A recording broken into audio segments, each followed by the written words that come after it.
ଗଜପତି ଜିଲ୍ଲା ସଦର ମହକୁମା ପାରଳାଖେମୁଣ୍ଡି ଉପକଣ୍ଠରେ ଥିବା ବେତାଗୁଡ଼ା ରିଜର୍ଭ ପୋଲିସ ପଡ଼ିଆଠାରେ 65ତମ ପୋଲିସ ଶହୀଦ ସ୍ମୃତି ଦିବସ 2024 ପାଳିତ ହୋଇଯାଇଛି। ଏହି କାର୍ଯ୍ୟକ୍ରମରେ ଗଜପତି ଆରକ୍ଷୀ ଅଧୀକ୍ଷକ ଯତୀନ୍ଦ୍ର କୁମାର ପଣ୍ଡା ମୁଖ୍ୟ ଅତିଥି ଭାବେ ଯୋଗଦେଇ ପୋଲିସ ଶହୀଦ ସ୍ମୃତି ଦିବସ ଉପରେ ନିଜର ଅଭିଭାଷଣ ପ୍ରଦାନ କରିଥିଲେ। ପରେ ଶହୀଦ ହୋଇଥିବା ପୋଲିସ କର୍ମଚାରୀଙ୍କ ସ୍ମୃତି ସ୍ତମ୍ଭରେ ପୁଷ୍ପମାଲ୍ୟ ଅର୍ପଣ କରିଥିଲେ।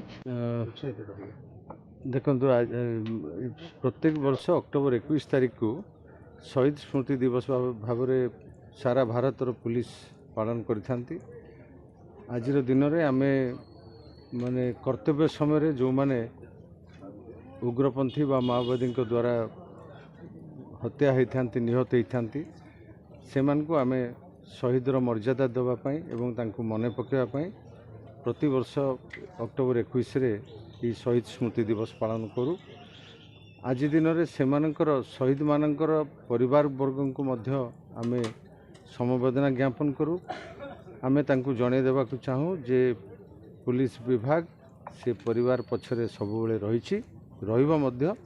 ସେମାନଙ୍କ ସୁଖ ଦୁଃଖର ସାଥୀ ହୋଇ ସମଗ୍ର ପୁଲିସ କର୍ମଚାରୀମାନେ ସେମାନଙ୍କର ଯେକୌଣସି ଆବଶ୍ୟକତା ସମୟରେ ତାଙ୍କ ପଛରେ ଠିଆ ହେବେ।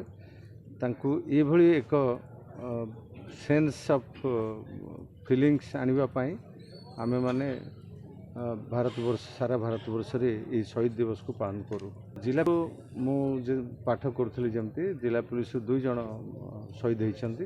ସେମାନଙ୍କ ପରିବାରକୁ ମଧ୍ୟ ଆଜି ଆମେ ସମବେଦନା ଜ୍ଞାପନ କରିଛୁ, ସମ୍ବର୍ଦ୍ଧନା ଜଣାଇଛୁ। ସମଗ୍ର ପୁଲିସ କର୍ମଚାରୀମାନଙ୍କୁ କିଛି କହିବାର ସେଭଳି କିଛି ଆବଶ୍ୟକତା ନାହିଁ। ସେମାନେ ଭଲ ଭାବରେ ଜାଣିଛନ୍ତି ଯେ ଆମର ଏହି କର୍ମମୟ ଜୀବନରେ ସମାଜ ସେବା କରୁ କରୁ, ଲୋକମାନଙ୍କ ସେବା କରୁ କରୁ ହୁଏତ କୌଣସି ସମୟରେ କାହାର ବି ପ୍ରାଣହାନି ଘଟିପାରେ। ତେଣୁ ସେସବୁକୁ ଭ୍ରୂକ୍ଷେପ ନ କରି ମୁଁ ଆଜିର ଦିନରେ ସେମାନଙ୍କୁ ଏହି ମେସେଜ ଦେବାକୁ ଚାହିଁବି ଯେ ସମସ୍ତେ ସହୃଦୟତାର ସହିତ ଜନସାଧାରଣଙ୍କୁ ସେବା କରନ୍ତୁ, ନିର୍ଭୟ ଭାବରେ ସେବା କରନ୍ତୁ ଏବଂ କୌଣସି ବିପଦକୁ ଡରିବାର କୌଣସି କାରଣ ନାହିଁ। ପୁଲିସ ବିଭାଗ ଯଥେଷ୍ଟ ସମର୍ଥ ଅଛି ଯେକୌଣସି ବିପଦ ଆପଦ, କୌଣସି ଉଗ୍ରପନ୍ଥୀ ବା ମାଓବାଦୀ କାର୍ଯ୍ୟକଳାପକୁ ସାମ୍ନା କରିବା ପାଇଁ ଯଥେଷ୍ଟ ସମର୍ଥ ଅଛି।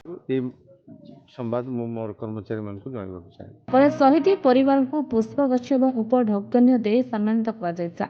ପୋଲିସ ସଦାବେଳେ ଲୋକଙ୍କ ସେବା, ଲୋକଙ୍କ ଧନଜୀବନ ସମ୍ପତ୍ତିକୁ ସୁରକ୍ଷା ଦେଇ ଆସୁଛି ବୋଲି ନିଜର ବକ୍ତବ୍ୟରେ ପ୍ରକାଶ କରିଥିଲେ।